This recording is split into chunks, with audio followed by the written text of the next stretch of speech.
Buenos días, amables televidentes. Soy José Alberto Tejada Echeverri, presentándoles el programa institucional del Canal 2, informativo Nuestra Gente. Hoy estamos en nuestro estudio acompañados de los doctores Norberto Tascón, panelista frecuente de nuestro programa y quien ya nuestros televidentes conocen, y Fernando Ortiz Alvear, quien es abogado y es periodista, quien hoy nos acompaña y ya en otra ocasión ha estado también presente en nuestro informativo. Igualmente, nuestro periodista jefe Cristian Peñate nos acompaña en este matutino.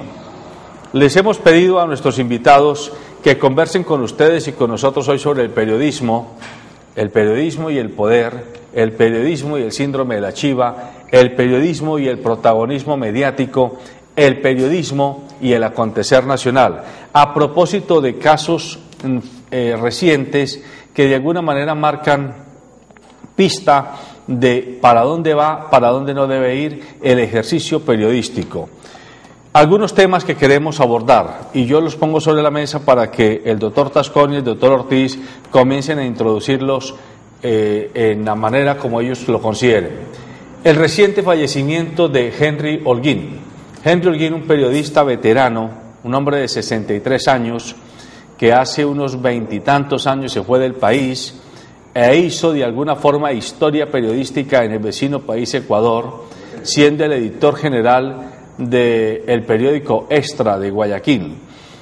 Este señor, Henry Holguín, cuando estuvo ejerciendo el periodismo en Colombia y en Cali en particular, se caracterizó por una parte el síndrome de la chiva, por otra parte por la crónica roja, por otra parte por el sensacionalismo no amarillista, como él mismo lo calificó, y de alguna forma muchos lo consideran padre de ese tipo de periodismo, un periodismo de sensación, un periodismo de titulares, un periodismo de tonos fuertes, pero que no alcanzaba a rayar con el amarillismo puro y duro.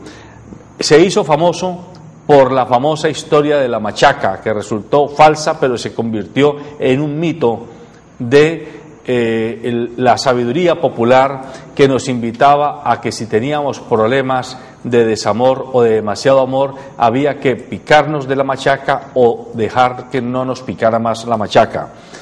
Pero al lado de Henry Holguín, que es un periodista emblemático que acaba de fallecer, quiero pedirles a nuestros invitados que abordemos algunos temas de más palpitante actualidad y el tratamiento que los periodistas y los medios le estamos dando a estos temas. Y pongo sobre la mesa tres temas. El tema de Interbolsa, que es un tema que ha sido tratado casi que de manera seria únicamente en el periodismo económico, pero el periodismo general y el periodismo político ha ido pasando de agache frente a qué significa el descalabro de Interbolsa para la seguridad inversionista y para el devenir económico de la salud financiera de las cuentas colombianas ante el exterior. Segundo tema, el conglomerado más grande de bancos, el liderado por Sarmiento Angulo, cada vez está tomando más vuelo en los medios de comunicación. Ya es dueño del grupo editorial El Tiempo y todo indica que está detrás de una cadena de emisoras, lo que nos estaría llevando a que vamos a tener tres grandes actores de los medios muy ligados al poder económico, al poder financiero y al poder político.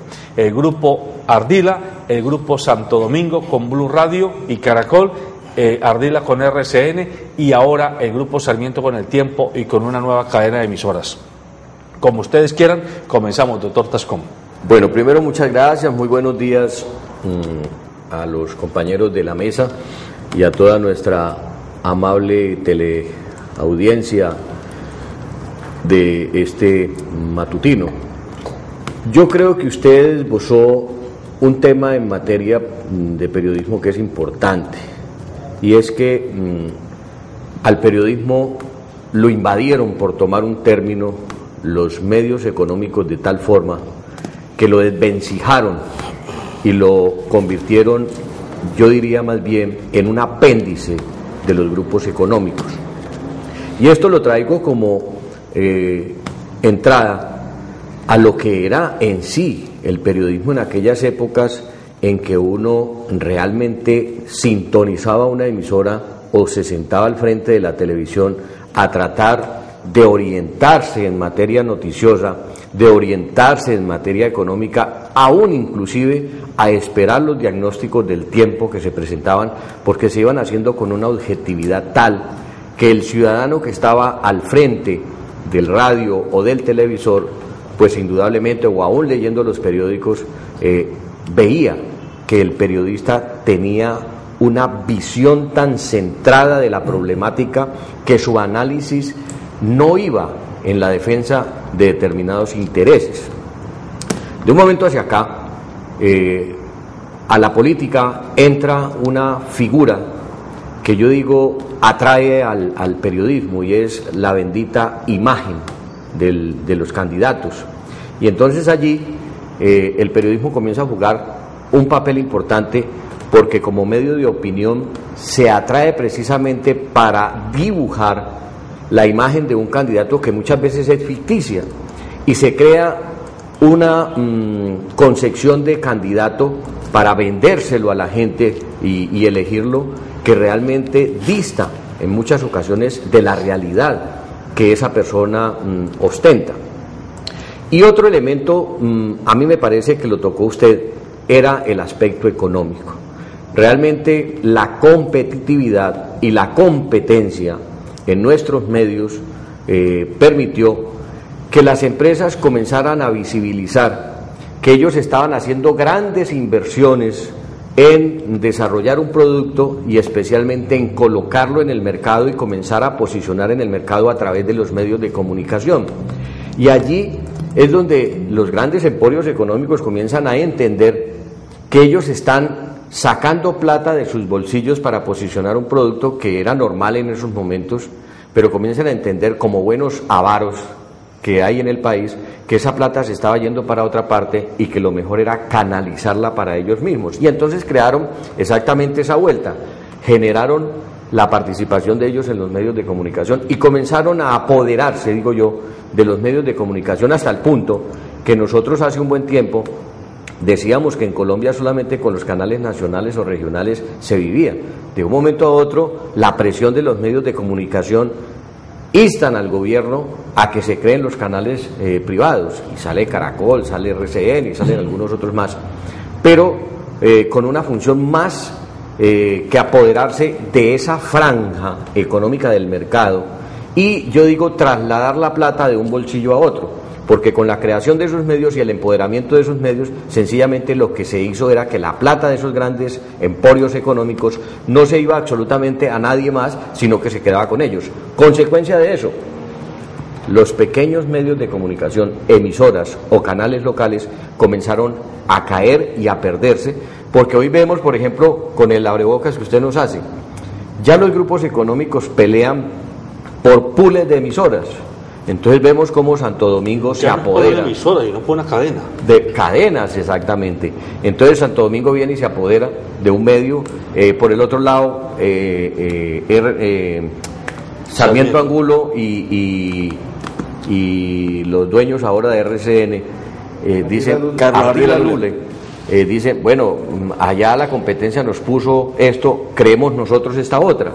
Y crean también el otro canal y se empoderan de ello. Y hoy casi que nosotros diríamos, cada grupo económico tiene un segmento de los medios de comunicación a su disposición. Y mire la consecuencia de esto. Están eligiendo los presidentes, están eligiendo los gobernadores, están eligiendo el Congreso de la República, que es peor.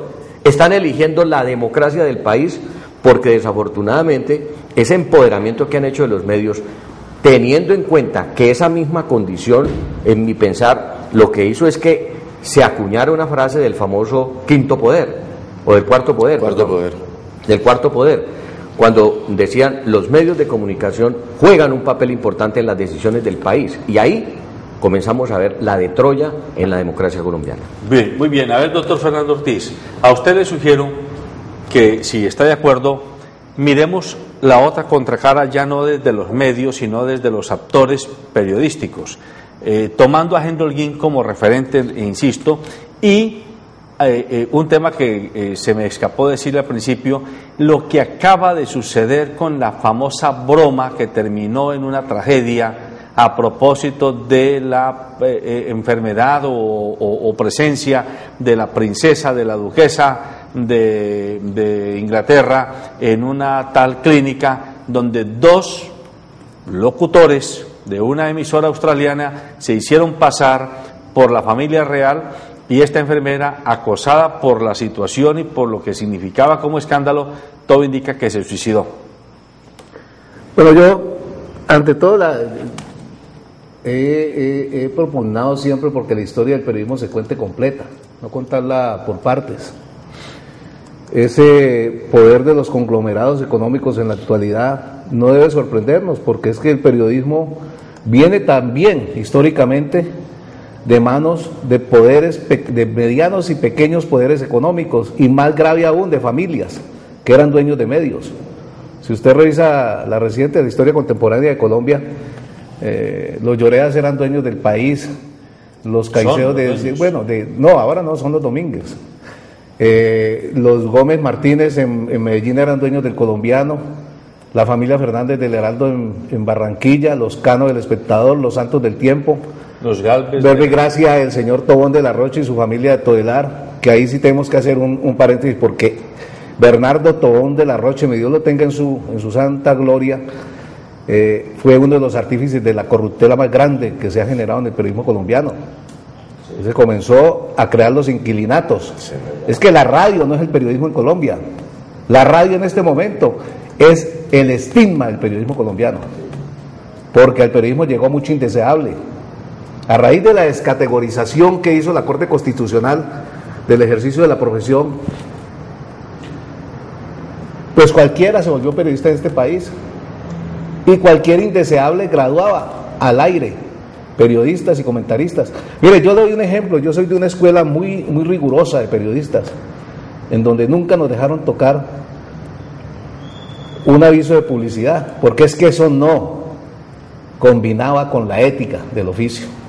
Nosotros no éramos vendedores. Ahora, para ser director de noticiero, en radio sobre todo, hay que ser buen vendedor, director de noticiero, hay que ser buen vendedor de pautas.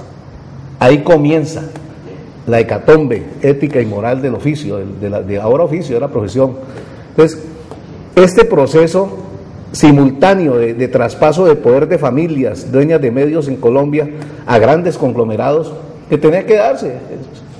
Eso es una dinámica de la economía mundial. Los poderosos, así como Pablo Escobar quiso tener asiento en el Congreso y lo tuvo, los grandes conglomerados quieren tener sus medios para manipular la información, pero este pueblo no se ha dado cuenta que la información es la base, el sustento de la democracia. Y yo me enfoco en un campo que conozco bien por experiencia, porque llevo 26 años trabajando con el periodismo estatal y he escrito obras sobre eso.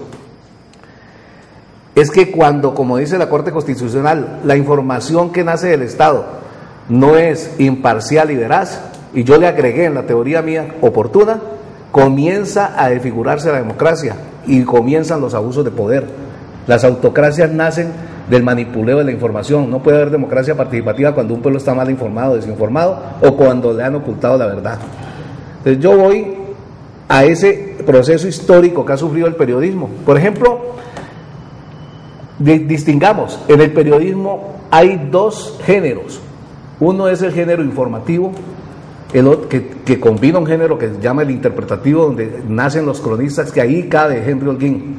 Henry Holguín era un cronista lo fue Germán Santamaría, Juan José Hoyos, son muy pocos. Yo me considero en el periódico El Tiempo, yo fui uno de los 3 cronistas con Germán, con Juan José Hoyos, nos peleábamos las primeras páginas del Tiempo escribiendo novelas. Yo le enseñé a mi secretaria en el Tiempo que escribiera noticias, porque yo no tenía tiempo, valga la redundancia, de estar escribiendo noticias cuando tenía que meterme en la investigación.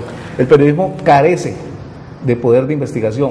Por eso ahora los locutores de Cali, cójame un día ahorita, usted oye a un señor Tello jactándose de comentarista, de opinador, de orientador de opinión pública, de cuando acá un señor que no habla sino de moteles, de vagabundas y de los paseos a Pance. Y uno hizo la carrera, nosotros los periodistas de la década de los 70 hicimos la carrera comenzando desde abajo, por informar, por volvernos duchos en el manejo de la información, en esa que llaman la escueta noticia. Y después fuimos ascendiendo, pero esto es ahora a un señor que le llaman el malagueño. Ese señor habla como doctor, pero lo más grave es que los radioperiódicos ya no existen, las redacciones de noticieros en radio no existen, porque ahora se llevan el país, el tiempo, el que hubo, el caleño se lo leen, con errores y todo se lo leen. Porque es que como escriben regular ahora, los periodistas de ahora no están saliendo con el refinamiento debido para informar y orientar opinión pública. Te leen el caleño, se leen hasta la fecha. Entonces, de modo que nosotros lo que tenemos que hacer es un examen de quienes asumieron el manejo del periodismo en Colombia. O sea que usted... Venga, yo quiero anotar algo, doctor Tejada, porque lo que ha dicho el doctor Tascón y lo que ha dicho el doctor Fernando Ortiz Alvear me llama la atención, porque realmente hay muchas verdades que decir con el cuarto poder, como lo dijo el doctor Norberto Tascón. Pero ¿cuál es ese cuarto poder y de qué nos aprovechamos nosotros los comunicadores sociales? Lo que de pronto vivimos de la academia, de la universidad, y que nos enseñaron la ética para manejar una cámara, para manejar un micrófono, para manejar una máquina, ahora un computador para poder escribir. ¿Dónde? Y yo coloco aquí al tapete, doctor Tascón, doctor Tejada y doctor Fernando, coloco en el tapete, ¿dónde está la vocación del periodista? ¿Dónde está? Antes nos inculcaban, yo me acuerdo. Se murió en la Facultad de Comunicación Social. Cuando la mamá y el papá vieron que el muchachito no tenía un coeficiente intelectual suficiente para estudiar ingeniería, para estudiar medicina o derecho, te dijo, métase ahí, mijo. Y entonces las reinitas en Cartagena, fracasadas, dijeron, yo quiero ser presentadora. Y de presentadora ya posas de eruditas del periodismo. Sí, pero esa vocación hay que tenerla un punto de vista en el cual le nace. Es que el periodista, para mí, es vocación. Vocación, nace con eso. Nace. Pero no que la academia, que la universidad te da tus parámetros, sí, claro. te da tus esquemas, tus bosquejos para manejar la parte periodística en la cual te destacas tú, perfecto. Pero se ha perdido, doctor Tascón, doctor Fernando, doctor Tejada, se ha perdido esa vocación de investigación, se ha perdido. Y ahora cualquier persona, y me perdone la expresión, cualquier lagarto se pone a hablar en un micrófono o una pantalla de televisión a comentar. ¿Quién le dijo? Hay que tener un fundamento para hacer eso, hay que tener razones para hacer eso y ante todo ética para hacer. Autoridad moral y claro. Eso. Pero mire, los shows mediáticos invadieron los medios de comunicación y ustedes dos acaban de tocar el meollo del problema. A mí me parece que se perdió, o digamos que no se ha perdido, pero fue rebasada eso que es la ética, que es la moral, que es la investigación, porque es que el periodismo, y yo comparto contigo, Fernando, que el periodista perdió la capacidad de investigar, además se volvió un zángano de la información, para hablarlo en un término. Es verdad.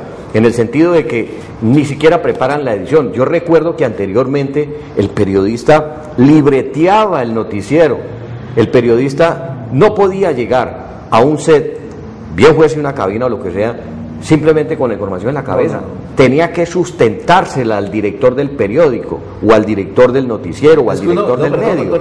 Uno escribía, es que yo recuerdo, yo me estuve, el último intento de volver a mis líderes de reportero fue hace por ahí unos 10 años, cuando la campaña de Germán Villegas, que estos vagabundos de la radio caleña, no generalizo, vetaron a un candidato simplemente porque en la primera gobernación no les dimos pauta y no negociamos con ellos, entre ellos el señor Pava. Entonces, cuando le cerraron las puertas a Germán Villegas, yo dije, déjeme que yo vuelvo a ser periodista.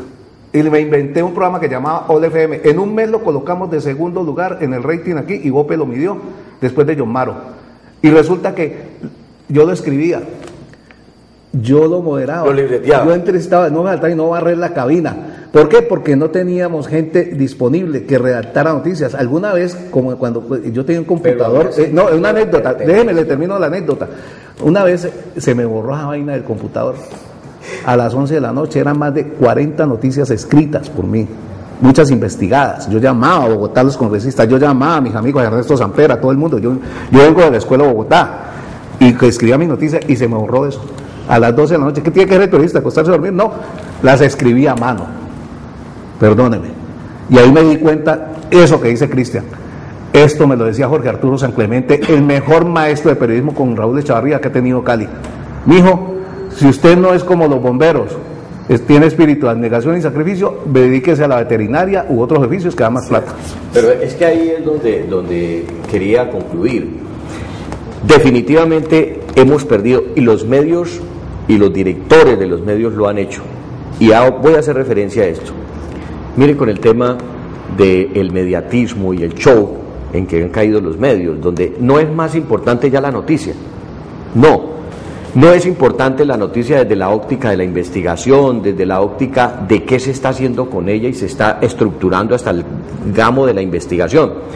Hoy se coloca una vedette y entonces se traen estas muchachas que no las puedes pues, decir ni censurar siquiera, pero las traen solo con el propósito de mostrarlas, y hablo en los términos concretos, de mostrarlas, y casi que las desvisten para hacer una presentación. Mírense nada más los... Las de televisión. Lo de televisión. Radio, como la radio no se ve, entonces llevan las veditas.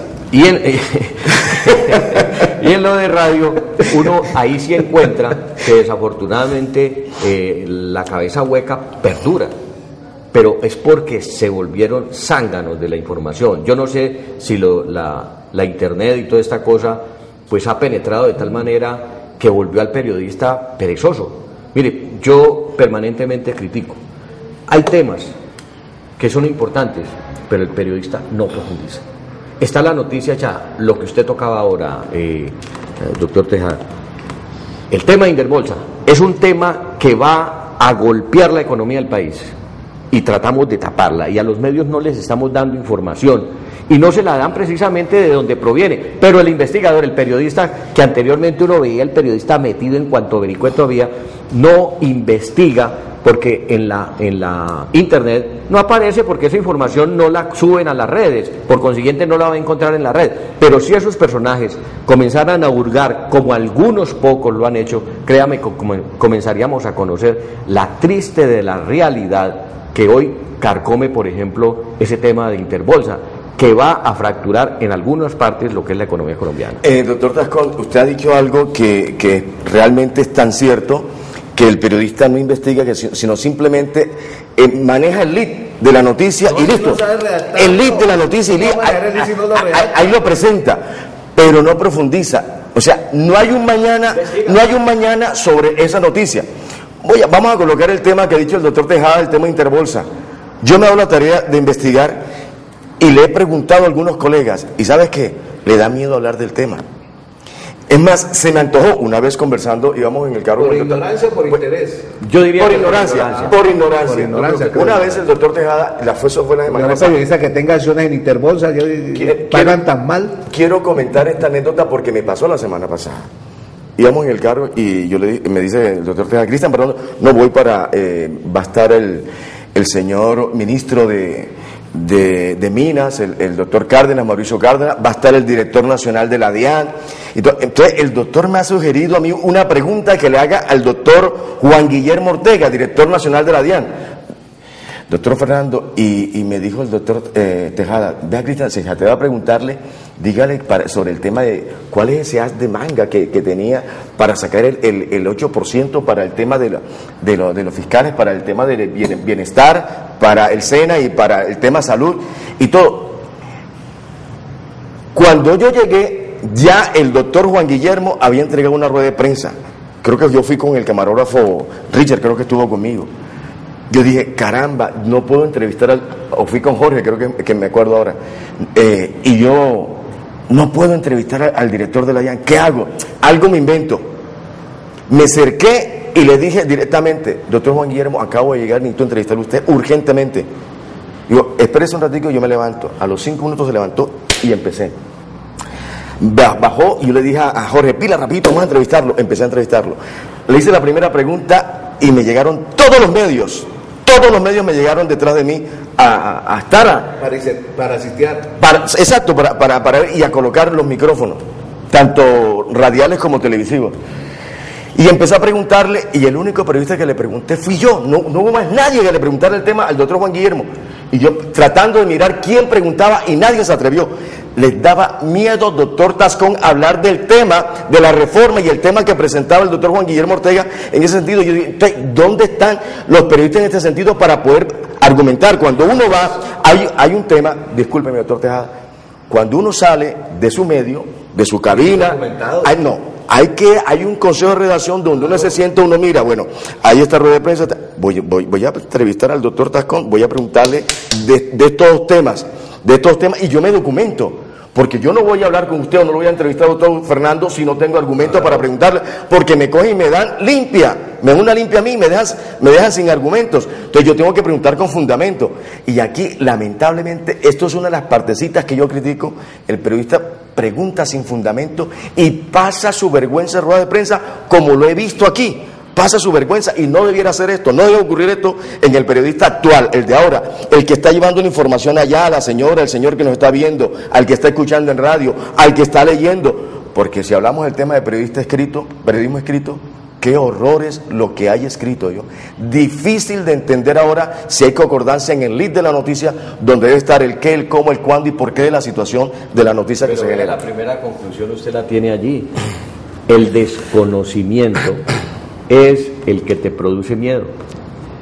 No es el personaje, ni el medio, ni las condiciones, es el desconocimiento. Cuando tú no conoces, te da miedo seguir, o si no, coge lo natural. Si a ti te ponen al frente de una puerta donde solamente ves oscuridad, te produce miedo porque no sabes qué hay adentro, pero si ya sabes qué hay adentro, entras. Así es esto. Si el periodista no se instruye, no investiga, no se prepara, pues pasa lo que usted está diciendo. Cuando le hacen una pregunta a una persona prestante que conoce el tema, les mete esas pelas y los deja en ridículo delante de los demás. Yo haría una acotación, doctor Tascón, y es que en esto, a mí me han ofrecido dar clases de comunicación social y yo soy alérgico a eso. A mí me hablan de comunicadores, con todo el respeto, Cristian, porque usted es periodista, pero usted para mí no es comunicador. Usted es periodista, a mí me dicen comunicador, ¿qué es, Fernando? Digo, un citófono. Es un comunicador. Para mí el periodista es toda una obra del intelecto, de la vocación, es un apostolado. Es un apostolado que tiene que estar puesto al servicio, sí, señor, de la sociedad, de los demás, de su comunidad. Aquí se olvidó que el periodismo y los medios y los periodistas, disculpen, el periodista es un intermediario de la información. Por ejemplo, en el proceso de Estado-comunidad, gobernantes-gobernados, como dicen Estado y asociados, en el medio están, en la parte intermedia están los medios de comunicación y los periodistas que deben servir por obligación. La radio no tiene compradas las frecuencias, la televisión tampoco, el espectro, ¿ya? Y los medios de comunicación escritos tienen que regularse, ¿ya? Pero entonces no están cumpliendo con el deber social de informar, que ese es el otro lado de la noticia. En la Constitución colombiana hay un artículo que es el artículo 20, que habla de esta Constitución es amañada desde que crearon este Estado. Es una Constitución de derechos, no de deberes. Y hay un derecho de deber, que es el derecho de deber informar, sí, que es de doble vía. Bueno, yo les quiero sugerir que en esta segunda media hora le demos un giro a la aproximación que estamos haciendo en torno al tema del papel del periodismo y de los medios de comunicación. Bueno, es que no ha salido, pero yo no lo quiero forzar, yo quiero que sea producto... El periodista no libretee nunca, porque es que no la sugerencia es la siguiente: de cara al televidente, de cara al ciudadano de a pie, estamos ante un periodismo que se está regentando por las encuestas, es decir, por lo que la gente quiere, o estamos ante un periodismo, o debiéramos estar mejor ante un periodismo que sea orientador de lo que la gente debe buscar. Me refiero a casos como esto. En los últimos años en la televisión colombiana hizo escuela, en los años 80 y parte de los 90, hizo escuela un tipo de novela, llamémoslo costumbrista, folclórica, citadina, que gustó mucho en el continente. ¿Cómo se llamaba lo de el Carlos Vives, el Gallito Ramírez, la de café, de Aroma de café, y El Rey, etcétera, La Gaviota, ese tipo de novelas, eso es costumbrismo. Pero después pasamos a un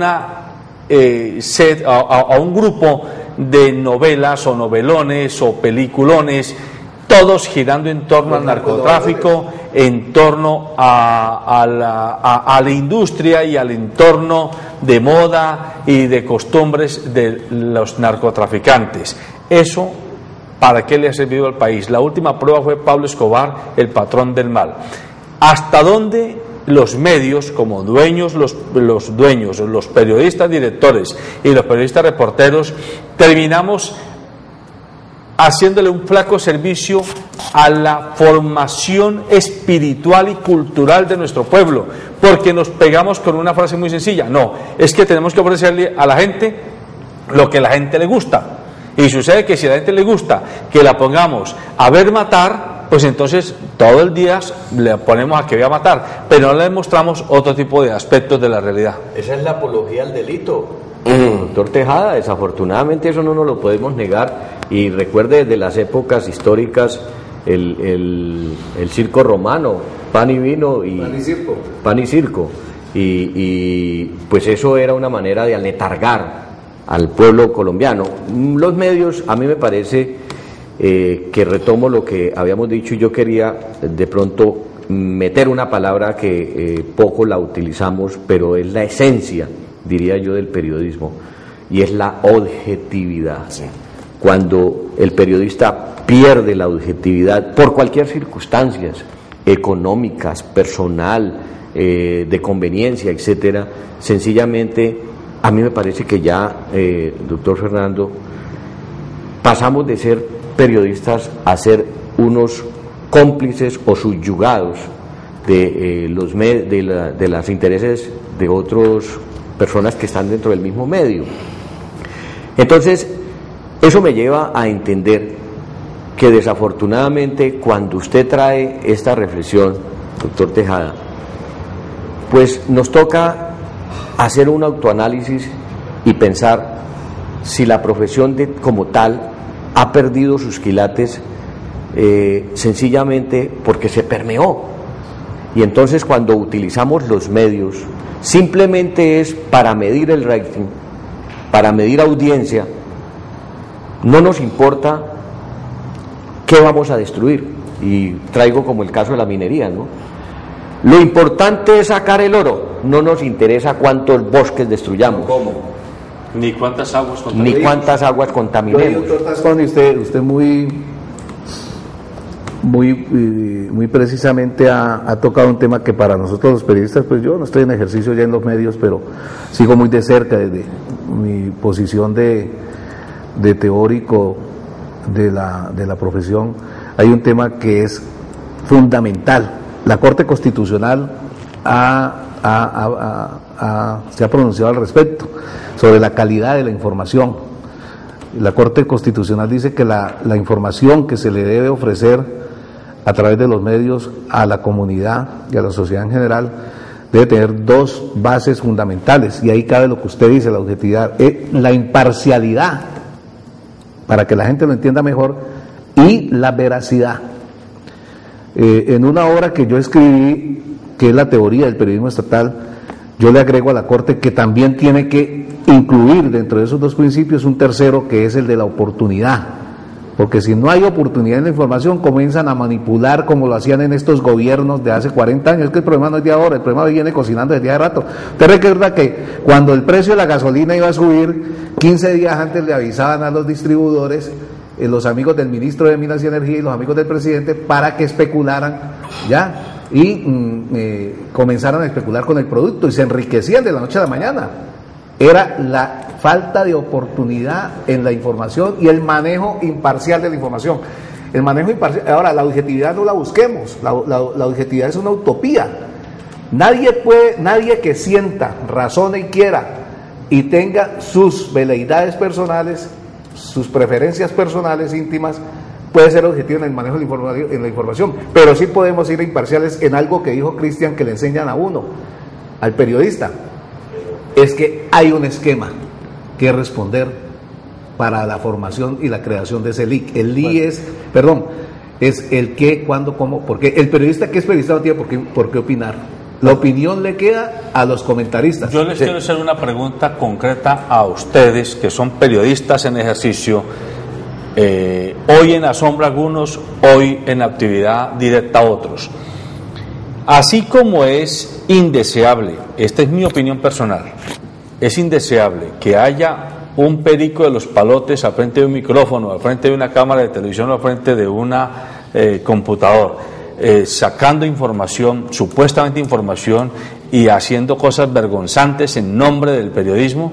También es necesario que discutamos hasta dónde le ha convenido al periodismo, y esto no es un problema de ahora, sino histórico también, que el periodista salte de el computador, la cabina de radio o el estudio de televisión a las esferas del gobierno, bien como embajadores, como agregados diplomáticos, como asesores de gobierno, como asesores de ministerios, porque estos periodistas que salen transitoriamente a hacer ese tipo de trabajo político, después de una temporada vuelven a ejercer el periodismo. ¿Hasta dónde allí se contamina y se pierde esa independencia del periodismo? Antes que conteste, doctor Fernando, porque quiero dejar algo claro sobre el planteamiento que hizo anteriormente el doctor Tejada, el tema de los programas que se están dando, el tema de lo que se está promoviendo. Yo le añado a eso, mis estimados televidentes, el tema de lo que están escuchando nuestros hijos, especialmente los adolescentes de 10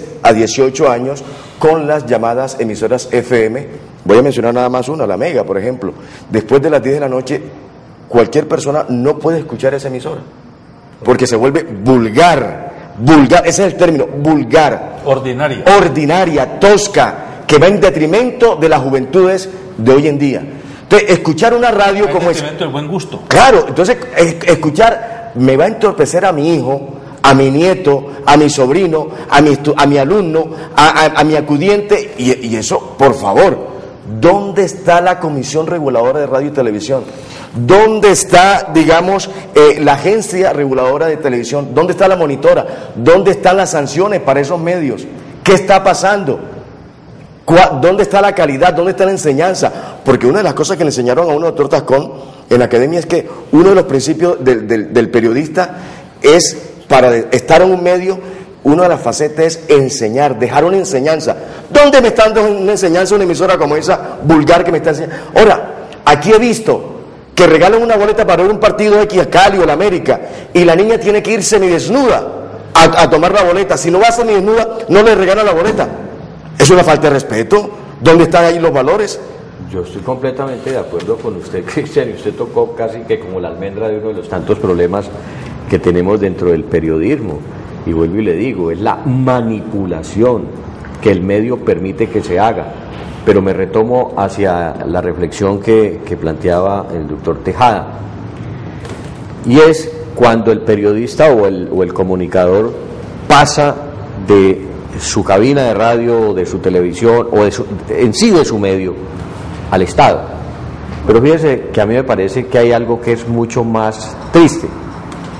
Y es que lo delicado de todo esto es que, como si la profesión, o como dice Fernando, el oficio, se pudiera hacer como la camisa que uno se la quita, la cuelga en la puntilla y se va y se pone la camisa del Estado, y entonces allá piensa de otra manera totalmente diferente, y cuando termina su pichona ya se quita esa camisa de Estado y vuelve acá al medio y se pone la camisa del medio y ya es otra persona totalmente distinta. Pero él desconoce lo que fue anteriormente, cuando está con el Estado, pero conoce totalmente. Pero fíjense que lo triste de todo eso es que qué bueno que el periodista se llevara consigo todo el conocimiento, su objetividad, su capacidad, todo esto que ustedes han dicho acá, que son causas y consecuencias, y lo aplicara allí, dentro del gobierno. Qué bueno sería, porque nutriría más la función de Estado. ¿Todos lo hacen? No sé, pero muchas personas desafortunadamente se les olvida que cuando están en el medio han tenido unas posiciones críticas, han tenido unas posiciones de investigación y demás, pero llegan allá y completamente anestesiados, y yo diría que en posiciones de genuflexión terminan desinformando inclusive, porque es cierto, hay que tener respeto y hay que tener, si se quiere, lealtad para con esas personas, pero eso no puede rayar con lo otro, que es la hipoteca que se tiene de la oportunidad de pensar, de informar y de opinar sobre determinadas situaciones. ¿Qué ha significado eso? Por eso seguimos hablando del famoso cuarto poder. Yo diría que los medios, en gran medida, han utilizado eso para tratar también de apoderarse del Estado. Y si no, miren el periódico El Tiempo, o miren el periódico El País, acá en lo parroquial. ¿Cómo utilizan el medio para apoderarse de ese Estado? ¿Por qué?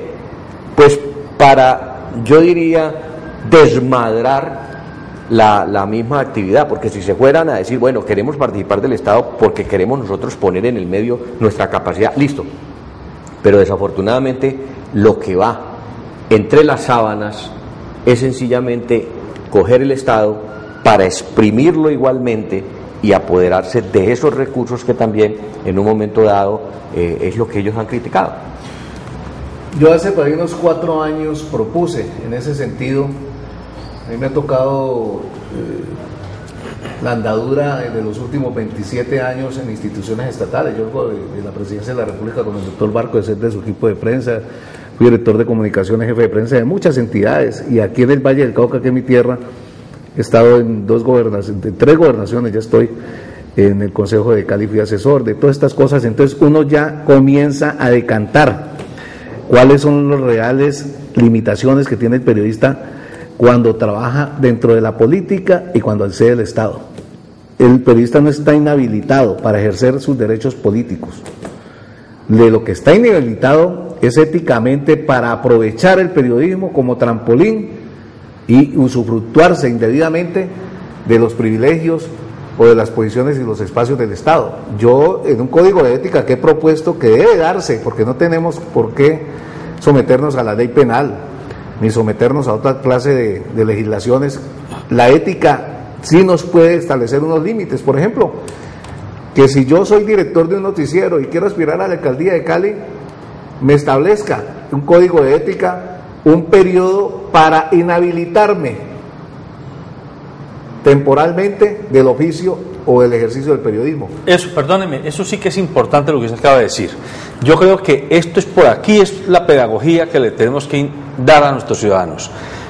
Dice Fernando, si yo soy director de un noticiero, obviamente que tengo una capacidad de convocatoria, porque tengo un medio a mi servicio, debiera de pasar un tiempo de silencio obligatorio previo a mi aspiración política, pero lo más nocivo es que no solamente no ocurre eso previo, sino que se baja usted de ser vicepresidente de la República, sí, y al día siguiente es director nacional de un noticiero como el de RCN, estoy hablando de Francisco Santos, y está durante 3 años al frente de un noticiero, quien el día anterior era el vicepresidente, la segunda autoridad ejecutiva de la nación.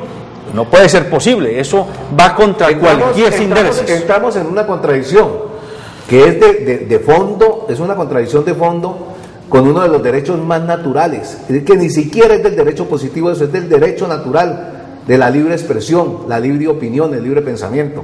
Ahora, este señor Santos tiene derecho a opinar, a expresarse, a informar, pero como persona, claro, no para salir en defensa de regímenes, ni de sistemas, ni de gobiernos. Mire, yo me quedo sorprendido cómo se pasean por el Estado, y yo he trabajado con el Estado los últimos 26 años, pero yo me aparté totalmente del periodismo, solo hice uso del periodismo de medios cuando vi que un grupo de majaderos aquí en Cali bloqueó a un candidato simplemente porque no les daba pauta. Por ejemplo, el negocio de las pautas, eso también hay que tocarlo, porque es que lo que decía el doctor Tascón, no solo es de los que mandan y los que tienen el poder económico.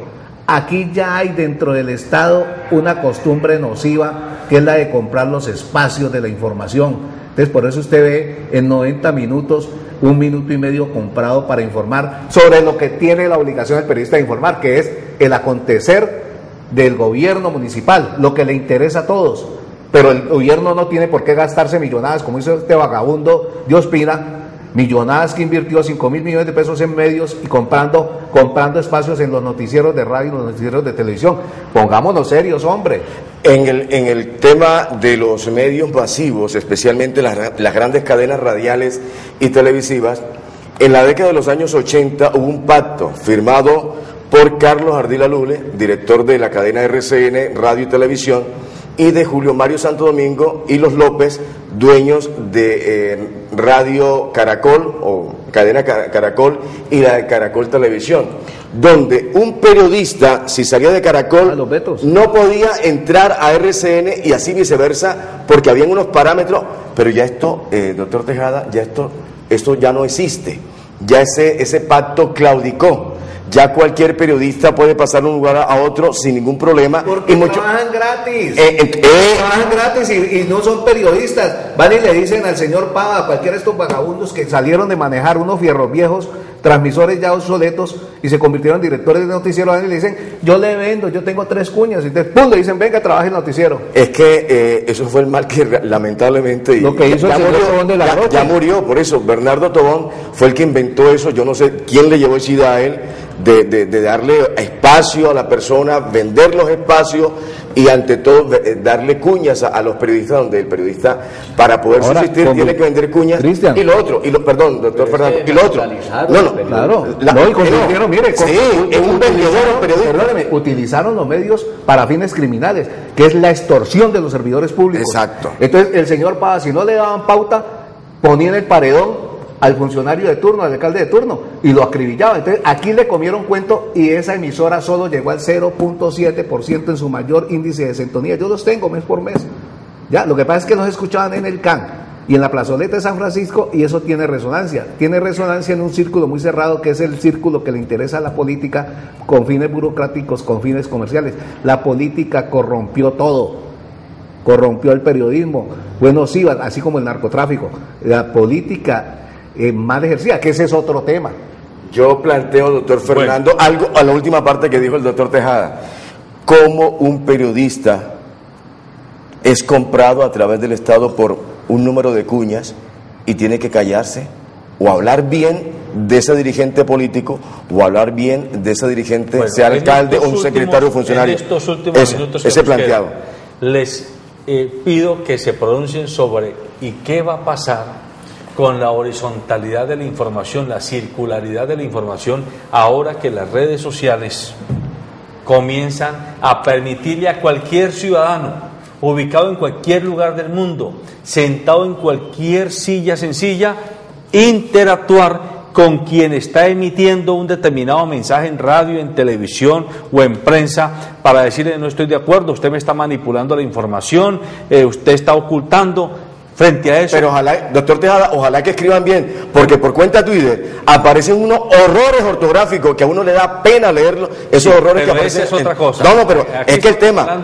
Claro. Estamos hablando de que hasta ahora el periodista, lagarto o periodista por vocación, ha tenido un poder unidireccional, dado por los directores de medios o dado por la capacidad de pauta, pero él es el que ha orientado la opinión. Cuando escribe un articulista en una prensa, dice, vea, esto es lo que hay que hacer, esto es lo que está malo, esto es lo que está bien. Pero ahora... No se preocupe por eso, que sigue siendo unidireccional, sigue siendo omnipotente, de una sola vía. Eso de que yo le hablaba del derecho de ver no se está cumpliendo en este país, que yo informo, pero también me tienen que informar. Mire, en las redes sociales pueden cantar 30.000 gallos, que quien maneja en el medio de comunicación la red social publica solo lo que les conviene, y vaya y mire CMI, mire todo lo que ellos sacan, lo que les conviene. Cuando uno critica, por eso yo admiro mucho y quiero mucho dentro de las redes sociales, es aquel ejercicio de comunicación de doble vía que se efectúa entre gente que no tiene nada que ver con los medios de comunicación. Yo escribo mucho en el Facebook, critico mucho y hasta me atreví a crear una columna en internet, pero eso es de doble vía porque la gente, a uno lo tratan bien mal y uno no puede borrar las cosas, por ética yo no borro, a mí me pegan unas pelas horribles. Yo a mi madre le he dicho que no aprenda a manejar nunca eso porque le va a ir peor de lo que nos ha ido en toda la vida los Ortiz Alvear como periodista. ¿Y a usted cómo le ha ido con las redes sociales, doctor Tascón? Hombre, yo pienso que las redes sociales, como decían los viejos, son males necesarios. Las redes son importantes porque fíjese usted, va a llegar en algún momento a entenderse que esta tecnología le va a permitir, por ejemplo, a estos países comenzar a tomar decisiones importantes. Y hay algo, las redes sociales hoy bien utilizadas, porque yo comparto con Cristian, cuando son mal utilizadas, por Dios, a uno le da rabia cuando le llega por el Twitter o por cualquier medio un mensaje de esos desobligantes y uno quisiera tener este tipo al frente como para torcerle el pescuezo y decir, carajo, usted por qué abusa de esto. Pero bueno, es lo que permite la libertad de información y los medios precisamente son esos, alguien que los toma sin ninguna medida. Pero podríamos decir que poco a poco ellas comienzan a jugar, las redes comienzan a jugar un papel importante. Veamos lo que nos pasó en Estados Unidos. Las redes, indudablemente, yo podría decir que fueron los que potencializaron a Barack Obama como presidente de los Estados Unidos. Y en Colombia nosotros vemos que igual ya están tomando fuerza, pero tenemos que hacer, o mejor, construir esa cultura de que los medios de comunicación son como la dinamita. Bien utilizados nos generan cualquier bienestar, mal utilizados nos traen desgracia y desafortunadamente mal vivir.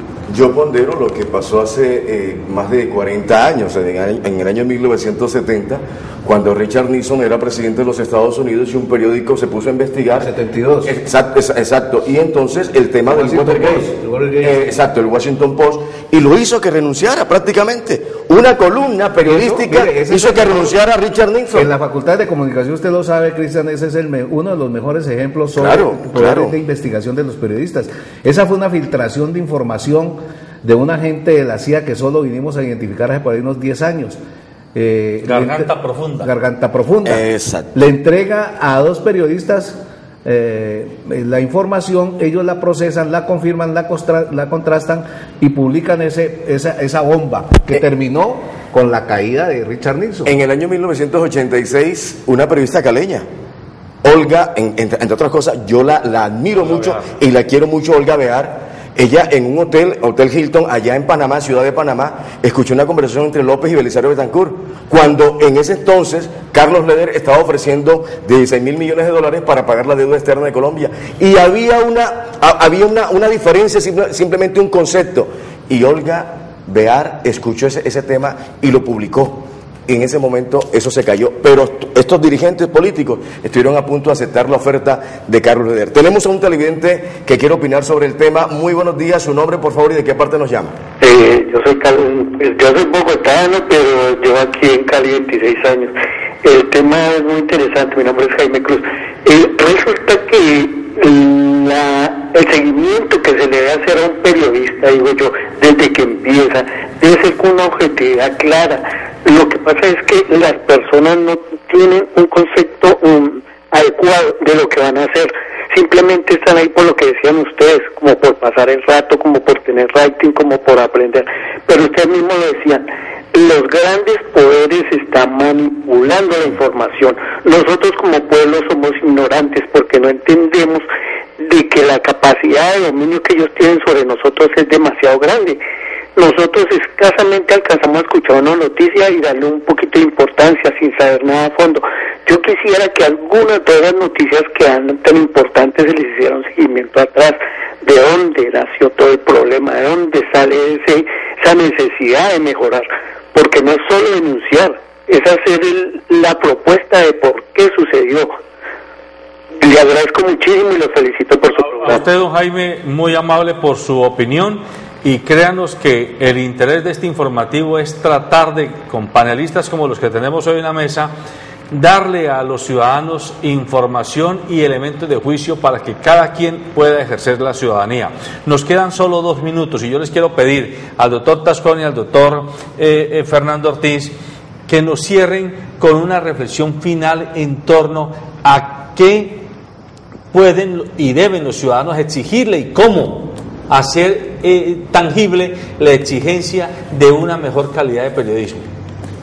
A ver, yo creo que lo importante para los periodistas es precisamente que se dignifique la profesión. Yo comparto totalmente que estas, que podríamos decir son las causas que han generado como consecuencia que la información se pierda y que el periodista pierda su condición como tal, necesita que se dignifique. Y dignificarlo es que tengan un buen salario, que tengan un respeto en la sociedad, que tengan un estatus dentro de la misma sociedad, pero que al fin y al cabo ellos o nosotros que hacemos esta profesión o hacemos este oficio, como lo dice Fernando, seamos los artífices de la creación de esa imagen que debe estar por fuera de cualquier manipulación, que tiene que estar en los niveles de la ética más grande que cualquier profesión pueda tener, no en el país, en el mundo. El día que como periodistas comencemos a pensar que nosotros somos personas importantes para orientar la información, comenzaremos a ser muy útiles a nuestra sociedad. Lo contrario, sencillamente seremos una escoria y una desgracia en nuestro país. Yo lo único que aspiro, abrigado en el desarrollo y en la modernidad de la tecnología de las comunicaciones y la información, es que estas redes sociales se conviertan en el punto de equilibrio de esa dictadura de los medios, que la gente ejerza libremente su capacidad y su facultad de pensar, de opinar, de expresarse, de informar, de intercambiar.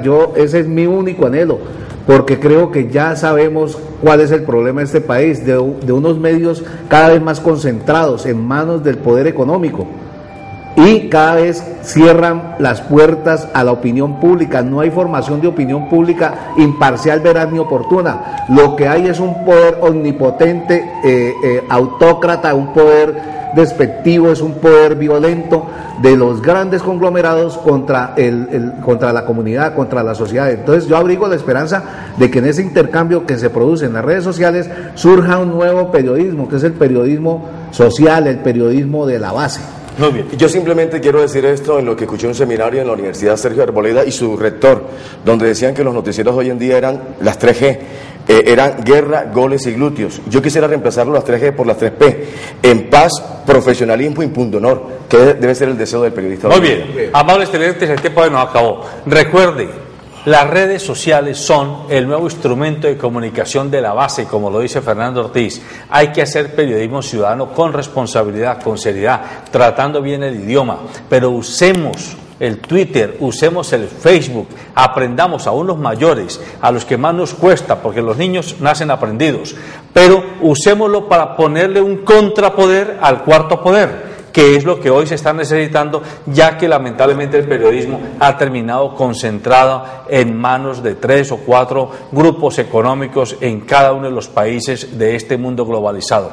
Usted nos puede ver por Canal 2 con número .co, canal2.co, y también puede escribirnos a www.corporacionsecan.org. En esos dos portales, canal2.co y corporacionsecan.org, usted puede interactuar con nosotros sobre todos estos temas. Buenos días.